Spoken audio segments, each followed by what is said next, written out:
अल्हम्दुलिल्लाहि वकफा वसलामुन अला इबादिहिल्लज़ीना इस्तफ़ा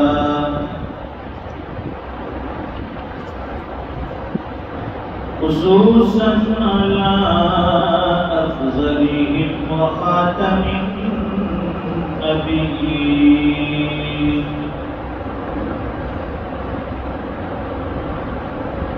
मुहम्मदिनिल अमीन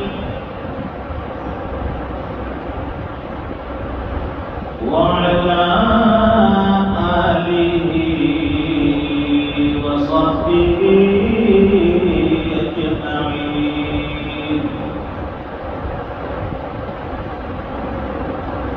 अम्मा बाद फ़अऊज़ु बिल्लाहि मिनश शैतानिर रजीम। बिस्मिल्लाहिर्रहमानिर्रहीम। वआशिरूहुन्न बिल्मअरूफ सदक़ल्लाहुल अज़ीम। वक़ाल रसूलुल्लाहि सल्लल्लाहु अलैहि वसल्लम अद्दुनिया कुल्लुहा मता' व खैरु मता'id दुनिया अल-मरअतुस सालिहा सदक़ रसूलुहुन नबियुल उम्मियुल हबीबुल करीम।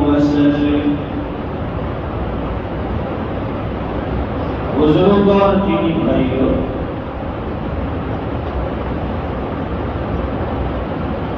इंसान अपनी मर्जी से न दुनिया में आया है और न अपनी मर्जी से दुनिया से जाएगा। आना भी अल्लाह के हुक्म से है और जाना भी अल्लाह के हुक्म से है। जब आने और जाने में हमारी चलने वाली नहीं है। कोई कितनी भी पैसे खर्च कर ले, कितनी भी दवाइयां कर ले, कितना भी इलाज मुआलजा कर ले, लेकिन जब बुलावा आता है तो न इलाज कारगर साबित होता है, न दवाइयों से कोई फायदा होता है, न कोई तबीब डॉक्टर या कोई हकीम हमें बचा सकता है।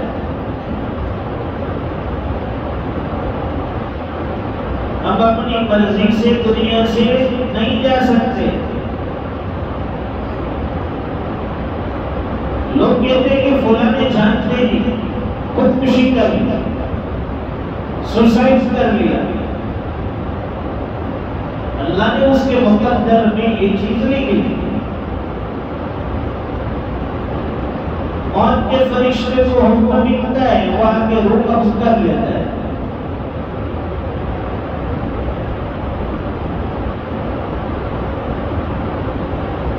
इसलिए जब हमें आए थे उस वक्त भी अकेले थे और जाएंगे तो भी अकेले होंगे, कोई साथ देने वाला नहीं।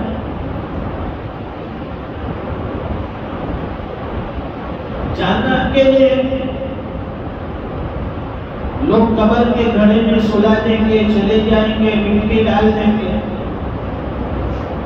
तो कुल अल्लाह पढ़ ले, चलो भाई ताल्लुक था, कुछ दुआएं कर दी, खत्म मामला। तो फिर हमें आने जाने का जो वक्त मिला है उसमें ऐसे अमल करने हैं, ऐसे काम करने हैं कि जिसकी वजह से हमारा दुनिया से जाना आसान हो जाए, मौत की सख्ती आसान हो जाए, मां बादल मौत वाली जो जिंदगी है वो आसान हो जाए। तो ए बशर जहां से जिस दम रवाना होगा,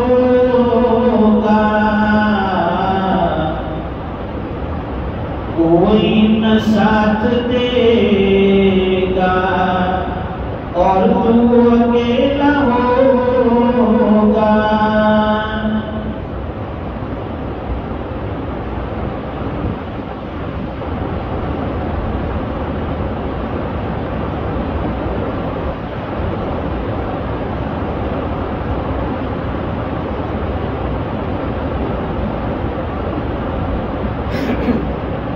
वक़्ते रज़ा सराने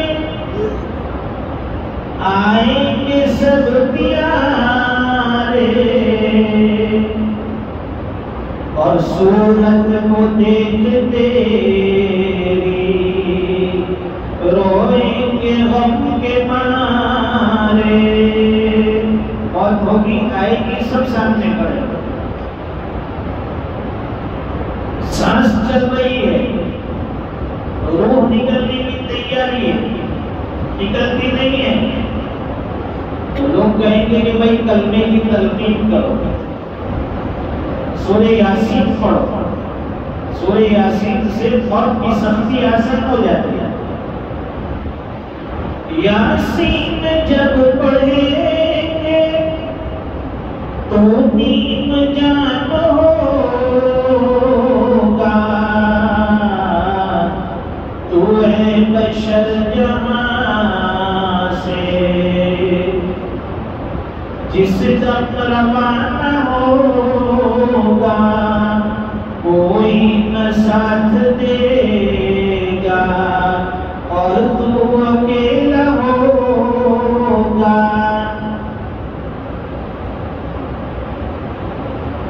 जिंदगी गुजारने में लोग साथ देंगे, लेकिन मौत के बाद कोई साथ देने वाला नहीं।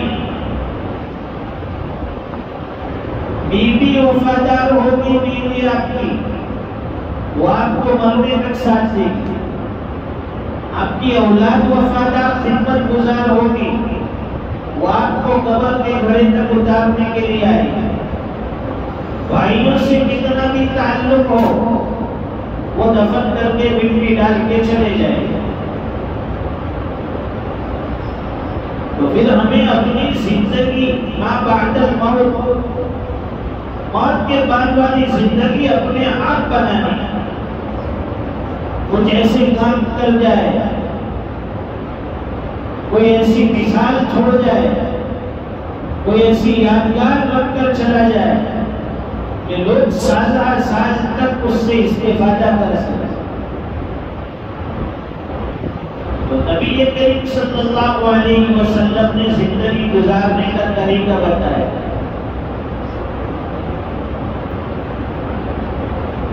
एक हदीस शरीफ में हुजूर पाक सल्लल्लाहु अलैहि वसल्लम फरमाते हैं कि मुझे तुम्हारी दुनिया की चीजों में से 3 चीजें महबूब हैं। तुम्हारी दुनिया की चीजों में से 3 चीजें मुझे महबूब है। ये नहीं फरमाया कि मुझे अपनी दुनिया में से नहीं, तुम्हारी दुनिया में से मुझे 3 चीजें पसंद है, महबूब है। उसमें नंबर 1 बीवी, औरत। नंबर 2 खुशबू। नंबर 3 ठंडा पानी। ये 3 चीजें हुजूर ने फरमाई कि मुझे तुम्हारी दुनिया की चीजों में से पसंद है। औरत